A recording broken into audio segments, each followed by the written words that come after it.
Welcome to the first episode of Inside with Outsiders. This is where we're going to be interviewing the outsider community and getting to know them. We know a lot of interesting characters, especially this guy we have today, our first interviewee. He means a lot to the outsider community. He's a great host. He's a big character. And, without further ado, this man has no issue introducing himself. Everybody, Patrick!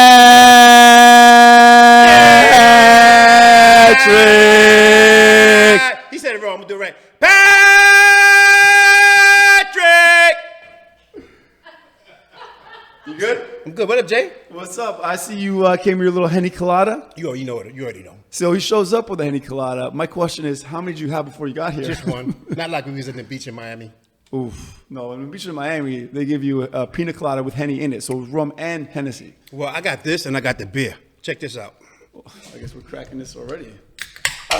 Cheers, brother. Cheers. Thank Hey, you for Bam. being our first guest. Yes, thank you. I appreciate it, man. Love you, man. I love you too. So Patrick, everyone knows. You good? I'm sorry, guys. Sorry. I was thirsty. I rode over here. Wow, this is going to be a really interesting first interview. Actually, this is not technically our first interview because we did this interview before and the camera shut off midway through the interview and we had no idea. So this is... I apologize for that. Was my fault. Right? No, it's all good. We must have footage of the old set. Oh no, we got all the footage and we got really good audio. I think that from was the an first excellent episode. interview, but damn closer it, to the man. mic. I think that was an excellent interview, but damn. Yeah, but it's all good. I get to have you back. And out of anybody to have back to interview twice, technically the first time officially, but I'm glad it's you. Thank you. Before we get started, we sure we don't have no technical difficulties? Nah, we good right now. Okay. All right, so Pat, we're here to get to know you. Everyone knows of you. You make it very clear you're Patrick at all of our events, but no one really knows the real you. I'm Patrick. I'm kind of have a quiet side to me, and I have the entertainment side of me, but I'm really a down homebody, but like alone type guy too. But I got your back. Yes, you do. I can see from your hat. I know where you're from, but let everyone know where you're from. Lower East Side, LAS. Pitt Street, shout out to my man, Freaky Fridge. He's everywhere. So he makes these hats. Oh, I was gonna say who's Freaky Fitz? Freaky Fridge is the guy, he makes these hats. Okay. Pitt Street, Baruch, Lower East Side. So what was it like? I mean, you mind if I ask you what years? You can ask me a couple of questions, just don't get too personal. Thanks, Pat. What years did you grow up in Lower East Side? Well, I grew up in the Lower East Side. Damn, man. The 80s, some in the 70s. Damn, Patrick. I know I look young. You do. I take care of myself. What was the LES like back then? LS was cool, kind of bad, kind of had a bunch of gangs, like real gangs. Drugs, heroin was one of the main culprits down there, and sniffing glue.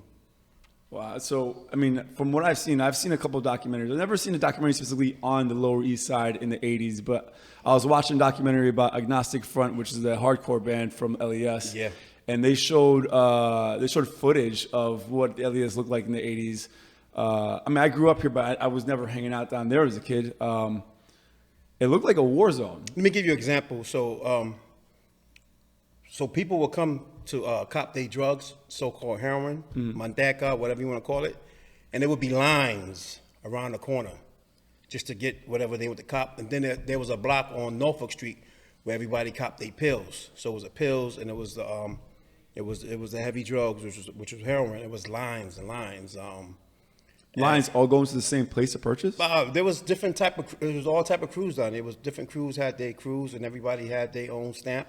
What was it like? Speak to the mic closer. What was it like growing up in that environment? And you were a kid. I mean, yeah, it's rough. You had to pick and choose. You had to pick the right type of people that you was around.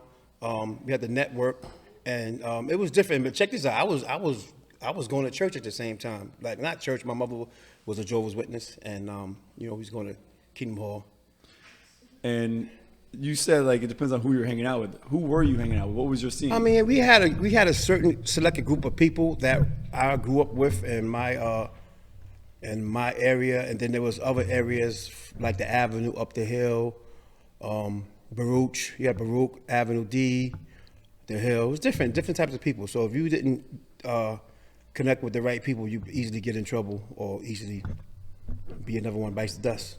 I know there's an interesting dynamic because you grew up in LES, but you spend your summers in Tennessee. Yeah, so yes. What was that like? That was cool. That was and cool. why were you going to Tennessee? My father lived in Tennessee. He had a great job down there. He worked for Exxon. He was a rep or engineer, technical, whatever. But he had he had some properties. He had some properties down there, and he would come get us every summer as single parents. You would know, single parent.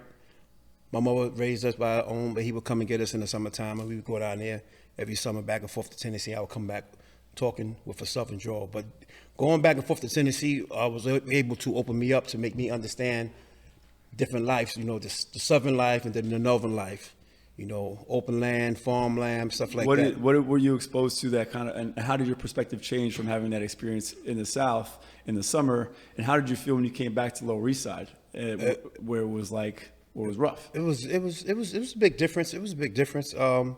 Just opened my eyes up towards racism. I didn't really realize there was racism until I went to Tennessee. I think one summer I was in Nashville, and there was a raceway up there, but there was also a flea market. So every 2 weeks the flea market would come in, and this is how the kids in the neighborhood or people would make their money, because people would come, and this flea market was huge. So these people come with these vans, these trucks, and they unload, and they hire local kids to unload. So I must have unloaded the wrong truck, and I was walking home. I got chased by a bunch of some young white guys in the truck, and I was running for my life. And God knows if I would have got caught, I might not have been here right here talking to you right now. So ever since that time, that taught me a lot. And then going to school, I remember some of my classmates having junior Ku Klux Klan cards. Wait, going to school? You went to school in Tennessee? Yeah, I lived in Tennessee for like 2-3 years back and forth. Oh wow! And you saw Ku Klux Klan cards? Yeah, cards, junior membership cards. How old were you then? Bro, I don't know, man. Like, this is high school or no? This is high school. It was a high school. Excuse me. Wow. McGavick High School in Nashville, Tennessee. Oh my God, that's talk about culture shock. Yeah, it was definitely a culture shock. And they used to call me New York. That's my name, New York. I'm sure. Wow, that's great. So, I know you got into some trouble yourself when you came back to Lower East Side when you were younger. What were you getting into?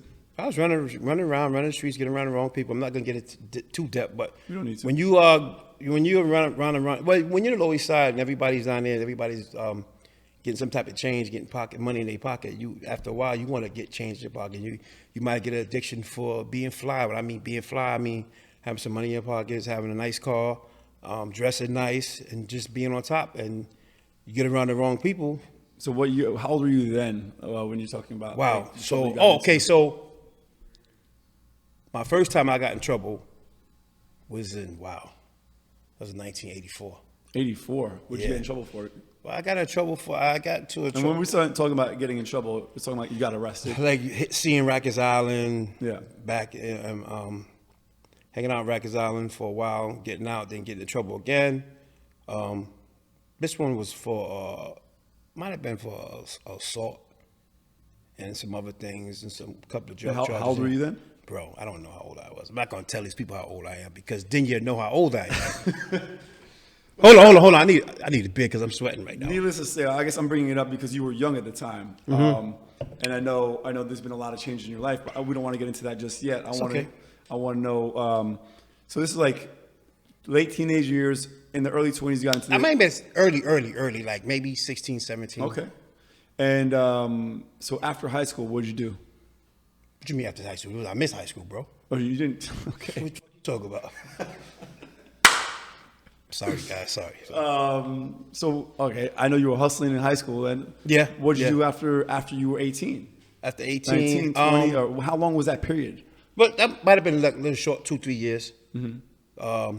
Went away, came back. How long were you away that first time? Maybe 3 years. Okay. Yeah. And how old were you when you got out, if you don't mind me asking? Still, might have been just turning 21 or 19. And what did you get into? When did you get into the club world, or what were you doing right when you get out? So there was get back. So before I got in trouble, I used to do security at Taft High School. Taft High School used to do parties for like a lot of the hip hop pioneers from the Bronx.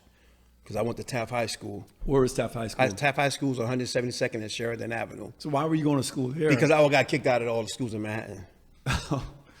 I'm assuming for Just bad fighting, doing dumb stuff. Like, not doing dumb stuff, but like, I just got, they said, they said I had issues, so I guess I had to change my school. Did you enjoy fighting then, or are you fighting because they were messing with you? I'm not gonna say. I mean, I learned how to throw my hands. Yeah.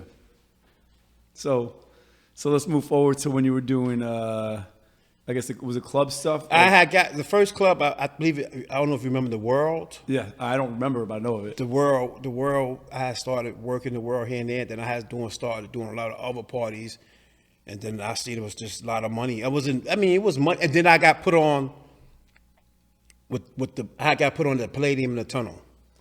Yes, and didn't you get in trouble? Actually, before that, I got put on at Webster Hall. When was the whole That Peter was 92. Gation? Peter Gation. Peter issue? Gation, that whole Peter Gation thing might have been from the 90s to like 95 when I guess that guy Angel got killed with the wings. Yeah.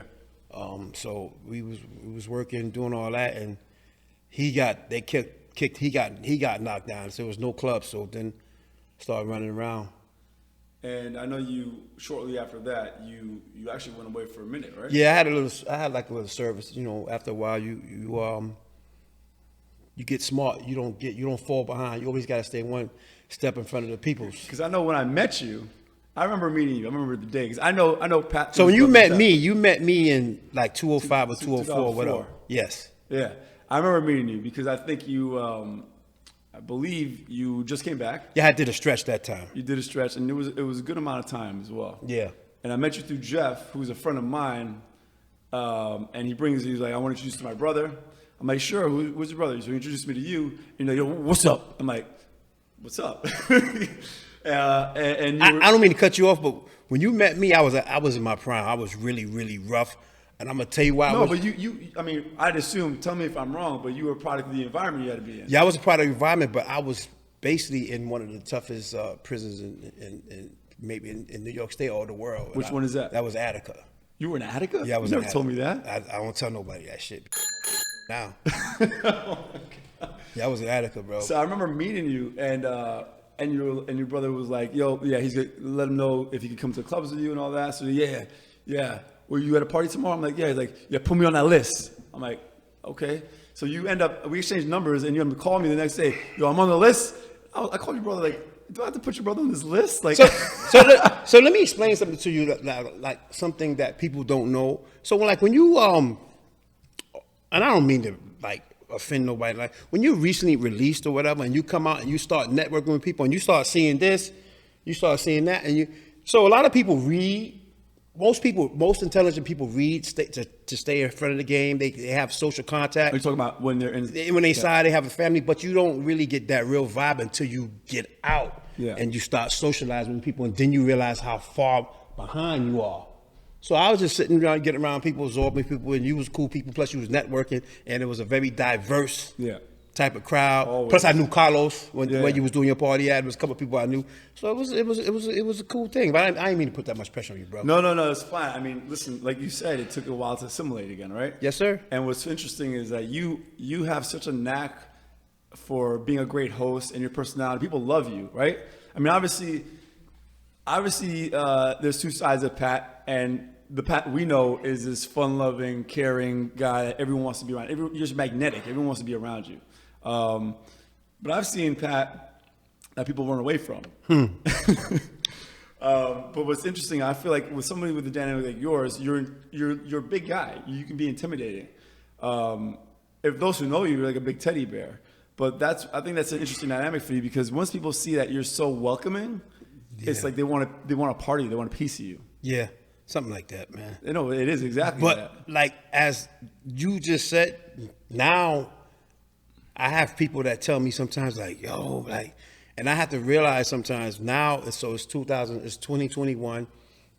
We have these young kids out here, they trying to prove points. So I have to, I do still do private security here and there, but I have to learn how to, I still have to learn how to come at people certain ways to not offend them, because sometimes people be like, why are you screaming at me, man? Why are you so loud? Well, I think because you have such a big stature, people may think that you're being aggressive just because of the preconceived notion that you might be, even if you're not. So you have to take a softer demeanor. Yes, well, the softer demeanor comes from that. When I came from certain situations, as I was learning to when you speak a certain way, that's how to control the room, control the area when you speak like that. So that's something I learned. Of course. And you do a great job of that with the outsiders, but in a way where you never come across as being aggressive, but just definitely like an organizer, like keeping people together and feeling like they belong. Like you do a great job. Introducing people, make them feel like they're part of the community, which is like invaluable when it comes to outsiders. That's the point of outsiders, and the fact that you really encompass that, you make people feel that. I mean, you are such a key person for outsiders. I appreciate you being part of it. Well, I appreciate you, man. Of course. Thank you, bro. But I also want to talk about, we talked about you making mistakes in your life. Yes. But what's amazing now is what you're doing now. Please tell people what you're doing to help others. Oh, okay. Because of your experience. Mm-hmm. So, I have. What did you do when you got out? The last one I had. So the last time I had got in trouble, Jeremy was so upset, and my boy came to see you was my last one, which was recent. Maybe not recent. Maybe 6 years, 7 years now. Yeah. Yeah, I came to visit you, and honestly, like it was a hard experience. I didn't want. It was extremely hard to see you in that environment. You changed your demeanor, changed entirely. Obviously, back to being whatever allowed you to survive or thrive in that environment. But like seeing you there was hard, and seeing like the people that were in there, like there were some really, like there were pedophiles. Yeah, it was like, and it was funny is like you pointed them out, like this guy did this guy did that, and it's almost like it looked obvious, like that looks like a pedophile. Yeah, this looks like a violent, of crime person. Like it's honestly, it's not somewhere I'd ever want to go visit again. Yeah, man. Like it was a terrible place. Yeah, definitely is. But you've done a great job to turn yourself around and help others. Like you by the way, you went to school and you graduated from school last year. Cheers to that. Yeah. Man, So this man, I know you graduated too last year. Yeah. Right? So wait, let's see. Yep, yeah, I also graduated. That's right. Congratulations on that, man. Congratulations. So make a long story short, so what happens is, what happens when I don't know if you guys see any old movies. There's a movie called Coming Across 116th Street. And the first 15 minutes of the movie, there's a guy, he commits a crime. He robs these gangsters, which is Italian gangsters, and he's arguing with his people and his mother and them. He goes, "What you talking about? I'm a 3-time loser. I ain't gonna never get no job. What, I'm gonna be a janitor?" So so make a long story short, so like this time around, re-entering society, I said something's gotta go. Because the streets have changed, everything is different. There's no more distance and that. Everybody's swiping, everybody's got something going on, some type of fraud. I said, let me get an education, let me go to school. I can facilitate things because like something that we had talked about before, I was always noticing that people were always coming to me to help me to do this. Can you help me write We're this? talking about when you were... Me and you had talked about it before. You said like, people were asking you to write letters to their loved ones and help them with different things. People would ask me to write letters and help them write letters and put in certain Article 78s or do certain things in the law library. Some people just don't. I mean, some people can't read, and it's just like. So make a long story short, I said, let me go to school. I went to school. I finished. Where'd you go to school? I went to BM16, then I went to John Jay. Okay. What'd you study? Criminal justice and security management as a minor. I knocked that out. It was easy, and I'm still thinking about doing my master's, maybe public policy, or maybe something else, or just get a certificate. And but make a long story short, so You said it really cool and calm. That's extremely commendable. Like first off, going to school as an adult takes a lot because you got bills to pay, you got things to do. You already established your life, but like, congrats to you, man. Thank you, man. Beautiful. Also, I didn't want to be a statistic when it comes to recidivism. I don't know if you know what recidivism means. So recidivism means people that come in, they come out, go back in, come out, go back in, come out, go in. And the reason that happens is because there's no help, there's no hope. Everybody think they can't do nothing. You have that certain type of people. Oh, you ain't gonna do nothing, and you don't want to go get a job. Ban the box. The question: have you ever been arrested? You've been convicted of a crime? And so I said, let me just go to school. Went to school. I got some traits. Was networking with a bunch of great people. Got a bunch of programs. Shout out to College Initiative, Justice Opportunity Center. Shout out to John Jay. These people lined me up and built my confidence up, and now so I have 3 or 4 titles. I'm a reentry specialist, I'm a reentry coordinator, or I'm just And those jobs are just people. That's a job that anybody that's had any type of dealings with the criminal justice system, or the new word is the system. I get you. I sit you down. I talk to you. I want to see where you're going to go. If you tell me you want to go right and go left, I help you go right. Do your financial aid package. I get you in school. Help you pick what major you want to pick and what you want to do in life. If you want to work construction, I'll help you get your OSHA, put you in a site. Whatever you want to do, I can help you get. I mean, who better to do that? Someone who's experienced it. Yeah, I'm experienced at that because it's a lot of prejudice out here. Not meaning like prejudice. I mean prejudice with people don't know what they want to do when it comes to getting a job. You know. What do you mean? Like a lot of people don't know what they want to do. You can this is somebody might want to be a tattoo artist. Like I can direct them in the right direction. Yeah. Go to school, get your license. A lot of things, man. People that cut hair, they don't know they can get their barber license. How to get the security license, how to get your OSHA. So basically, essentially, you're like a life coach without being.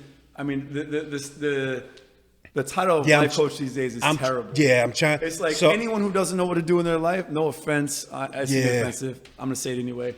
Anyone who does not know what to do with themselves in life, a lot of the time becomes a life coach and I don't know why that is, but it's like if I have a life coach, I'm gonna find somebody who's a mentor who's experienced, whatever it is I'm trying to strive to, and I'm gonna go to them. Yeah, I have a couple of mentors. I got a young mentor. He's like 38, but he has his master's and doctorate. I got a couple of old mentors, and you just have to know the direction you want to go. I lost track of what I was about to say, but you finish. Well, what are you doing now? Like you said, I work at BMCC as a program called UMLA, which is the Urban Male Leadership Academy, and other programs called Project Impact at BMCC, and it's a program for anybody that's had any type of dealings or involvement in the system. And it could be your uncle, your mother, and I get you. And if you wanted to get your GED, we get you in to get your GED. And once you pass your GED, we make sure you pass your GED, because the whole GED testing is totally different now. There's 5 components to the test you have to take. We help you pass those tests. If you finish that, we'll get you into whatever school you want to go to, any community colleges. That's and stuff like that. Now, how do you use your experience to help guide your students? I'm be able to sit down and talk to a couple of guys and see what they're talking about. Basically, so there's a saying. So they call me. So this is what I tell people. I need, and I tell you this sometimes. What I tell you most of the time, you be like, yo, stop, and you be like, what? I'm doing. Get your shit together. Get your shit together. Yeah. So there's a saying that people used to say up north, up top. What's your life like today, my man? Mm-hmm. What's your life like today? What's your plan? Right. So my thing is, I smack people, what's your plan? What do you see yourself 2 years from now? Not even that, 6 months from now. So that's how I hit them with that right now, especially with the pandemic and everything else that's going on, It's funny, you got this leadership characteristics in you. And I think it's great that you're doing that for your job. I obviously see it with outsiders. Yeah, man. That's your thing, though. That's your thing too, man. It wouldn't be what it is without you. What's your favorite part of Outsiders? Getting them Volvos, man. Shout out to Volvo Manhattan, and shout out to Volvo Brooklyn, and White Plains, and Queens. Yeah. So your favorite part is getting those cars, huh? Nah, I mean we get the cars sometimes. Actually driving, and when I get a group, I get a good select of group of people in my car. Yeah. And they sitting there, they like. And I get them to talk, and next thing they talking through the whole thing. Yeah. Driving, and also getting outside, exercising, and seeing other people exercising. Yeah. I'm in shape now, a little something. No, you are. You're getting in good shape now. I got a great video clip of. Oh my God.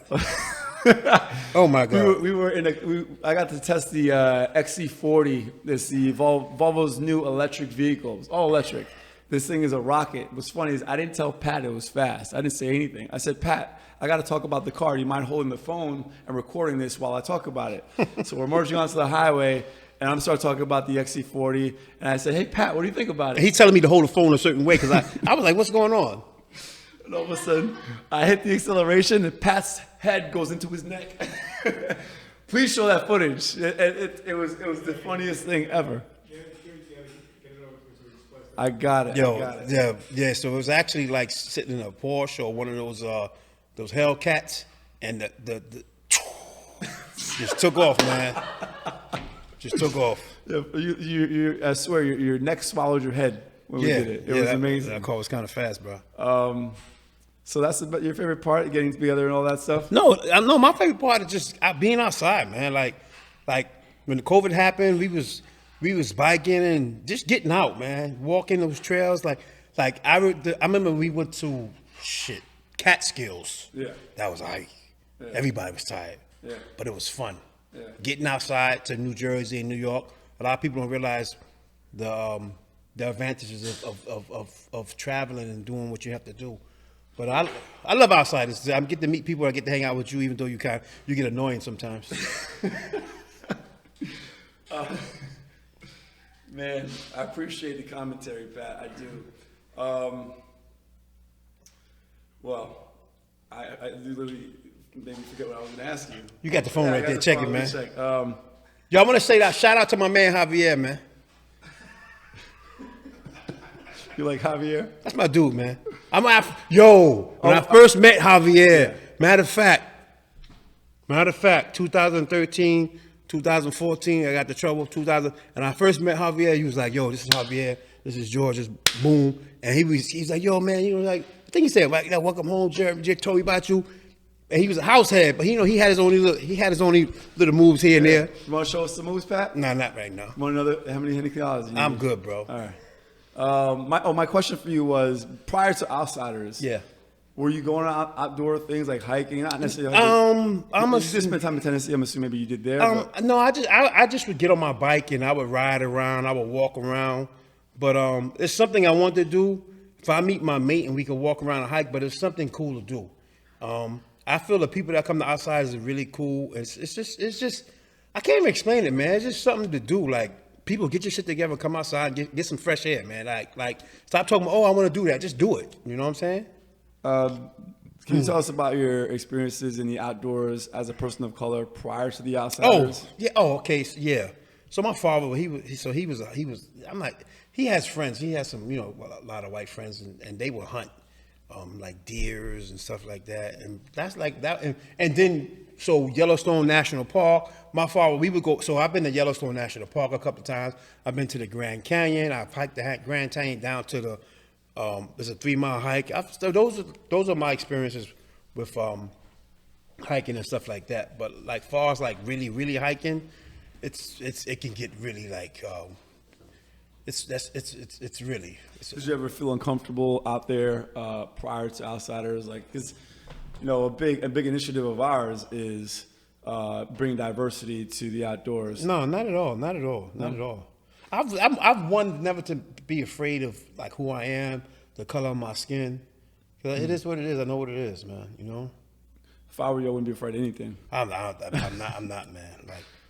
What are your goals in life? Dreams? Tell me. Goals in life to just. What's like success to you? At once, I wanted a nonprofit, but I don't want a nonprofit. I just want to be able to uplift people and point people in the right direction. As Obama said, the door was left open for him. The door was left open for me. I'm in now. I'm in certain type of light around certain people. I'm able to help people. I'm able to talk to certain people and pull people in. I just want to be able to point people in the right direction and help people get to where they got to go. That's what I want to do. So that's your goal? That's my goal. And do you have an idea how you want to do that? Like what platform you want to use?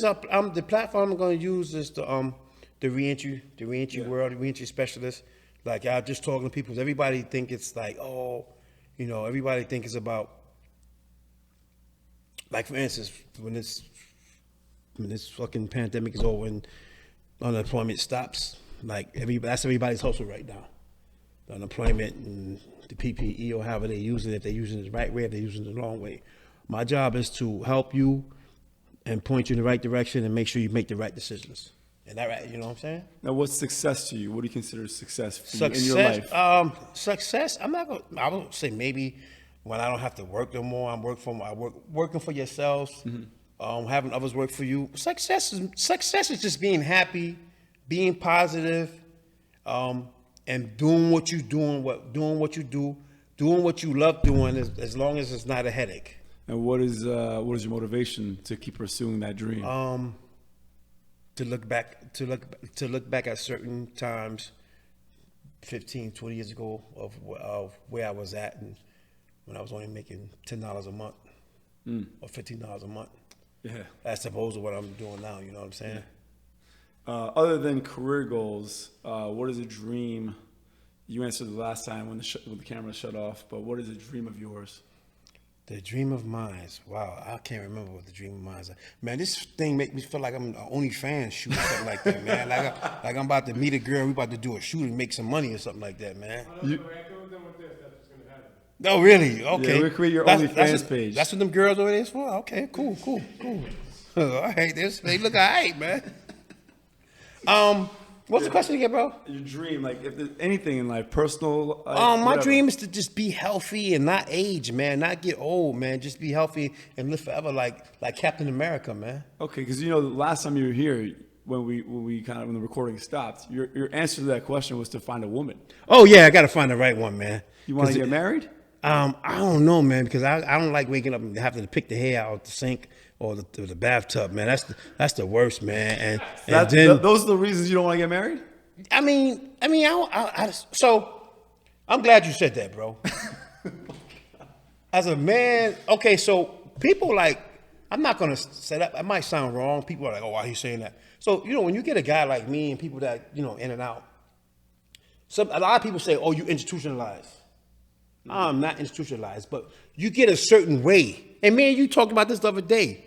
You get used to being by yourself. You get used to being in the shower by yourself. You get used to sleeping in your bed by yourself. You get used to cooking for yourself. And when you cook, you wash the dishes. You put stuff up. You don't leave stuff laying around. So when you meet a mate, it's like, oh, what's going on? What's happening? Like, you know what I'm saying? I mean, breaking out of your routine. Yeah. So but I still want to meet that right person that we can combine and put our forces together. If I work, she work. If she don't, definitely not looking for no gold digger.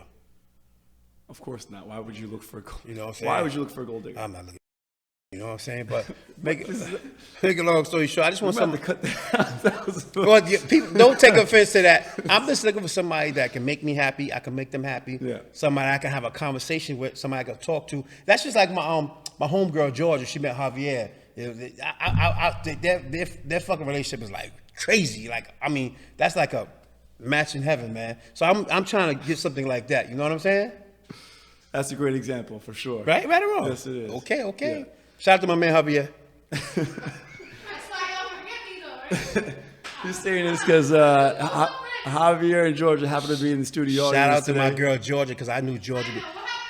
I knew Georgia before I knew Javier. Shout out to Georgia. She's the best. Oh, and she used to hang out and boogie. See, I always rely on Pat for having great answers. Guys, let me stay out of this. So that leads to the next question. What is your most embarrassing moment? Wow. I mean, my most embarrassing moment could be, it was when I think I was somewhere and I fell.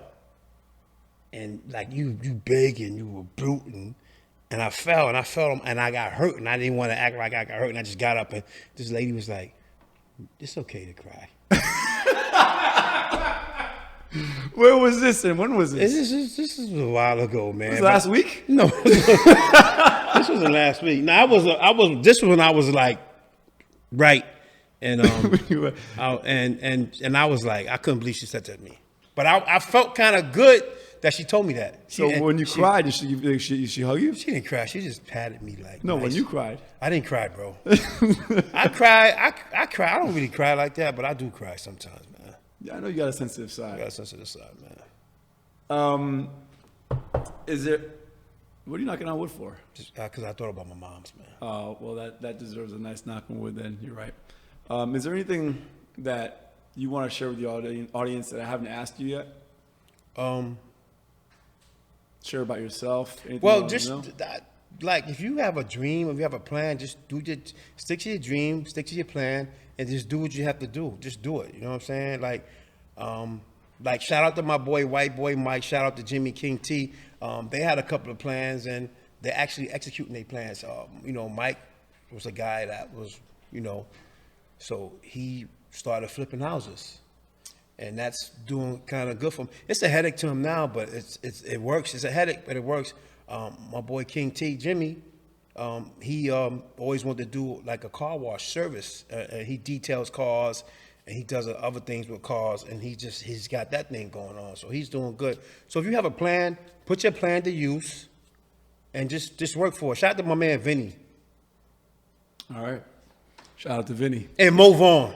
Then move on. There you go. I know he takes good care of you guys. Yeah, he does. So we end every interview with a segment of rapid fire questions. Let's go. Let's go. All right, you ready? Don't hit the table with your butt. Hold on. Hold on. One second. Cheers. Cheers to Bam. Hold on.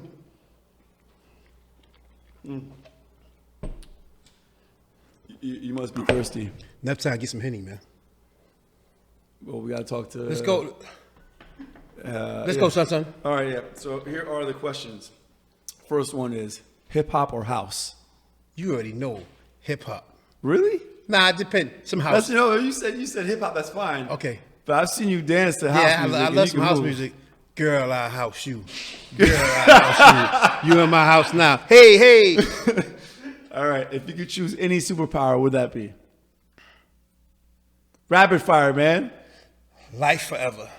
Oh, so immortality? Something like that. Okay. Favorite city other than New York City? I was going to say Miami, but I'm going to say Nashville. Really? Nashville? Why Nashville? Because Nashville is quiet. It's up and coming. It's quiet. There's a lot of land out there, acres. Tennessee is beautiful, man. You got to go out there. All right, I do have to go. Actually, we have a good time in Miami, though. We had a great time in January. We always have a good time in Miami. Everybody's in Miami right now, but we had a good time in Miami, though. Oh, yeah. So let me tell you something about Miami. So I'm so behind in Miami. I get to Miami, I'm chilling, I'm lollygagging. He's like, yo, where you at? So I'm thinking like where we used to be at was like where it's really happening. It's not happening over there. Miami, where Miami happening now is uptown. Mid-Beach. Where? Mid-Beach. Mid-Beach, and where's the other? And then Wynwood. In Wynwood. Well, Wynwood's in the art district. It's okay. What is it? It's all right. Not Brickell. I don't know too well, but yeah. And shout out, I still love Fort Lauderdale and Hollywood. But you got fam there. Yeah. All right. Do you prefer calling or texting? Calling, man. Calling? Yeah. Okay. And the last question, what's your favorite food? You already know, man. BBQ's fried chicken and some corn on the cob, some mashed potatoes, and maybe some macaroni salad with tuna in it. All right, let's someone bring that out because we brought out, everyone who comes on the show has to bring their favorite food. Really? Absolutely. You brought it.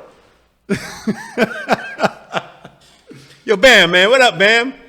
Bams, what do we got over here? I'm old. Oh, that's you. All right, let's see. What's this? Oh, my God. Oh, you got a whole bucket of this stuff. Here we go.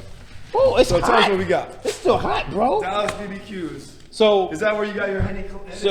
yeah, I come here. So my brother and my nephew know. My nephew likes the Hennessy wings. Well, so you guys know what BBQs is? Got the corn on the cob. It's something, yeah. What's that? Do they cook wings with Hennessy? I don't know. I think it's like a drop of it. So I got my corn on the cob. I love my corn on the cob and my butter and the fried chicken. Javier, can you bring me that salt and pepper that's in the bag, please? What are we doing here? How do you like to eat this stuff? Yo, I like to put some salt on it because What about the barbecue sauce? I don't want barbecue sauce. You don't? Oh, No. okay. We'll leave You it can- alone. you can- No, we're gonna have it the way you have it. And so what I do is I take this. Thank you. This interview was not supposed to go like that. So I take this because it's it's a good. They don't put a little salt on it like that. Yeah, a little bit of salt. Do Yeah, you want but any it's- chicken with your that's salt? it. Yeah. So and you get one. Nah, Popeye's chicken is the worst. And I love the Texas crispy wings. Cheers. With some Hennessy.